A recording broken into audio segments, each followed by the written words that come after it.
രാജ്യത്ത് സംഘപരിവാർ നടത്തുന്ന മുസ്ലിം വിരുദ്ധ നീക്കങ്ങളിൽ ശക്തമായ ഇടപെടൽ വേണമെന്നാവശ്യപ്പെട്ട് പ്രതിപക്ഷ നേതാവായ രാഹുൽ ഗാന്ധിക്ക് കോൺഗ്രസ് പ്രവർത്തകയുടെ കത്ത്.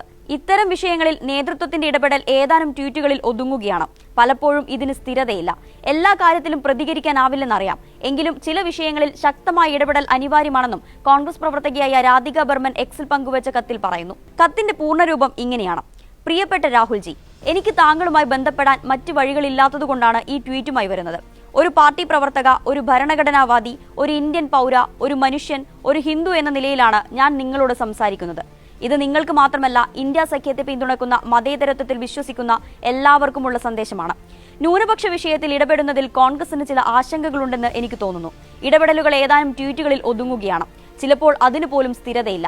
എല്ലാ വിഷയങ്ങളിലും താങ്കൾ പ്രതികരിക്കണമെന്ന് ആഗ്രഹിക്കുന്നത് യുക്തിരഹിതമാണെന്ന് എനിക്കറിയാം. എന്നാൽ പ്രതിപക്ഷ നേതാവെന്ന നിലയിൽ ചില സന്ദർഭങ്ങളിൽ താങ്കളുടെ നിർണായക ഇടപെടൽ ആവശ്യപ്പെടുന്നുണ്ട്. 5 മുസ്ലിങ്ങൾ കൊല്ലപ്പെട്ട സമ്പലിലെ കൂട്ടക്കൊല അത്തരത്തിലുള്ള ഒന്നാണ്. ഇത് കേവലം ഒരു സംഘർഷമല്ല, അതൊരു കൂട്ടക്കൊലയാണ്. ബദൽ ഇന്ത്യയെ പ്രതിനിധീകരിക്കുന്ന ഒരു നേതാവെന്ന നിലയിൽ താങ്കളുടെ ധീരമായ ഇടപെടൽ സമ്പലിൽ ഉണ്ടാവേണ്ടതുണ്ട്. ഇനി പറയുന്ന കാര്യങ്ങൾ ചെയ്യാൻ ഞങ്ങൾ നിങ്ങളോട് ആവശ്യപ്പെടുന്നു. സമ്പൽ സന്ദർശിച്ച് ദുഃഖിതരായ അമ്മമാരെ അനുശോചനം അറിയിക്കണം. ഇരകളുടെ കുടുംബങ്ങൾക്ക് നീതി കിട്ടാനും കേസ് കോടതിക്ക് പുറത്ത് ഒത്തുതീർപ്പാക്കാനുള്ള സമ്മർദ്ദത്തെ മറികടക്കാനും അവർക്ക് നിയമസഹായം നൽകണം. ഇരകൾക്ക് കേന്ദ്ര സർക്കാരിൽ നിന്ന് നഷ്ടപരിഹാരം ആവശ്യപ്പെടണം. കേസിന്റെ പുരോഗതി പരിശോധിക്കാനും അത് പൊതുസമൂഹത്തെ അറിയിക്കാനും ഹിന്ദുക്കളും മുസ്ലിങ്ങളും ഉൾപ്പെടുന്ന 10 അംഗ വസ്തുതാന്വേഷണ സംഘം രൂപീകരിക്കണം. പ്രദേശത്തെ മുസ്ലിങ്ങളെ നേരിട്ട് കണ്ട് അവരുടെ കാര്യങ്ങൾ സോഷ്യൽ മീഡിയയിലൂടെ പങ്കുവയ്ക്കുകയും അവർ നേരിടുന്ന പ്രശ്നങ്ങൾ പാർലമെന്റിന്റെ ശീതകാല സമ്മേളനത്തിൽ ഉന്നയിക്കുകയും വേണം. ഇത് മുസ്ലിം സമുദായത്തിന്റെ മാത്രം ആവശ്യമല്ല, എന്നെപ്പോലുള്ള മതേതര ഹിന്ദുക്കളുടെ കൂടി ആവശ്യമാണ്. എല്ലാ സമുദായത്തിന്റെയും പ്രശ്നങ്ങൾ ആശങ്കകളില്ലാതെയും ധീരതയോടെയും ഏറ്റെടുക്കാൻ വേണ്ടിയാണ് ഞങ്ങൾ ഇന്ത്യ സഖ്യത്തിന് വോട്ട് ചെയ്തത്. ട്രോളുകൾ, കുറ്റബോധം, നിശബ്ദത എന്നിവയെ ഭയപ്പെടാതെ പാർട്ടിക്കുള്ളിലെ വിയോജിപ്പുകൾ പോലും പ്രകടിപ്പിക്കാൻ കഴിയുന്ന സുരക്ഷിത ഇടമായിരിക്കണം ഇത്. ഒരു ഗാന്ധിയൻ എന്ന നിലയിൽ നിങ്ങൾ ഹിന്ദുത്വയുടെ വിഭജന രാഷ്ട്രീയത്തിന്റെ എതിർദിശയെയാണ് പ്രതിനിധീകരിക്കുന്നത്.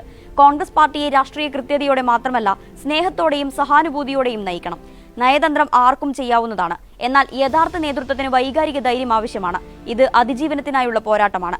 അതിന് കേവലമായ തന്ത്രമല്ല, അനുകമ്പയാൽ നയിക്കപ്പെടുന്ന ആഖ്യാനം ആവശ്യമാണ്.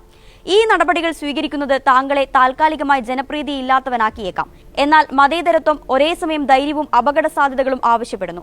മോദി വിരുദ്ധനാകുന്നത് ഒരു നേട്ടമല്ല. നിലവിലെ അവസ്ഥയെ വെല്ലുവിളിക്കുന്ന ധീരവും ക്രിയാത്മകവുമായ നടപടികൾ കൈക്കൊള്ളുന്നതാണ് യഥാർത്ഥ നേതൃത്വത്തെ നിർവചിക്കുന്നത്. ഈ പ്രവർത്തനങ്ങൾ അറസ്റ്റുകൾ ഉൾപ്പെടെയുള്ള തിരിച്ചടിയിലേക്ക് നയിക്കുകയാണെങ്കിൽ അത് നിങ്ങളുടെ ധാർമ്മിക അധികാരത്തെയും നീതിയോടുള്ള പാർട്ടിയുടെ പ്രതിബദ്ധതയും ഇരട്ടിയാക്കും. ഈ സന്ദർഭത്തിൽ ഹിന്ദുമതവും ഹിന്ദുത്വയും വേർതിരിക്കാതെ പാർലമെന്റിൽ ഈ വിഷയങ്ങൾ അഭിസംബോധന ചെയ്യാനും ഞങ്ങൾ നിങ്ങളോട് അഭ്യർത്ഥിക്കുന്നു. പലരും വ്യത്യാസം മനസ്സിലാക്കുന്നുണ്ടെങ്കിലും അത്തരമൊരു ദുരന്തത്തിന് ശേഷം ഈ വ്യത്യാസം ഉപയോഗിക്കുന്നത് നിർവികാരവും തന്ത്രപരവുമല്ല. ഭരണഘടനാ മൂല്യങ്ങളിലും മാനവികതയിലും ശ്രദ്ധ കേന്ദ്രീകരിക്കണം. ന്യൂനപക്ഷത്തിന് പകരം മുസ്ലിം എന്ന വാക്കുപയോഗിച്ച് അത് ചെയ്യുക. ജൈനന്മാരും ഒരു ന്യൂനപക്ഷ സമുദായമാണ്. എന്നാൽ അവർ മുസ്ലിങ്ങൾ നേരിടുന്ന അതേ അടിച്ചമർത്തൽ നേരിടുന്നുണ്ടോ? അതിനാൽ പ്രത്യേകം എടുത്തു പറയുന്നത് പ്രധാനമാണ്. രാഹുൽജി, ഒരു മതേതര ഹിന്ദു എന്ന നിലയിൽ ഇന്ന് ഇന്ത്യയിൽ ഒരു ഹിന്ദുവിന് കഴിയുന്നത്ര സ്വതന്ത്രമായി സംസാരിക്കാൻ കഴിയാത്ത മുസ്ലിങ്ങൾക്ക് വേണ്ടി ഈ ആശങ്കകൾ ഉന്നയിക്കാൻ ഞാൻ എന്റെ അവകാശം ഉപയോഗിക്കുന്നു. ഒരു ശരാശരി മുസ്ലിം പുരുഷനേക്കാൾ ശക്തി ഹിന്ദു സ്ത്രീക്കുണ്ട്. പാർട്ടിക്കുള്ളിൽ പലരും ഈ ചിന്തകൾ പങ്കിടുന്നുണ്ടെങ്കിലും അവ പ്രകടിപ്പിക്കാനുള്ള വേദിയില്ല. നിങ്ങൾ ഈ കൂട്ടായ ശബ്ദം കേട്ട് നിർണായകമായി പ്രവർത്തിക്കുമെന്ന് ഞാൻ പ്രതീക്ഷിക്കുന്നു. ഇത് സമ്പലിനോടുള്ള നീതി മാത്രമല്ല, നമ്മുടെ പാർട്ടി നിലകൊള്ളുന്ന ഇന്ത്യ എന്ന ആശയം വീണ്ടും ഉറപ്പിക്കലാണ്. ഒരു സഹോദരി സഹോദരനോട് നടത്തുന്ന ഹൃദയംഗമായ അഭ്യർത്ഥനയായി ഇത് പരിഗണിക്കുക. നിങ്ങളുടെ സമയവും ശ്രദ്ധയും ഇതിനായി ഉപയോഗിച്ചതിന് നന്ദി. ഇങ്ങനെയാണ് കത്ത് അവസാനിക്കുന്നത്.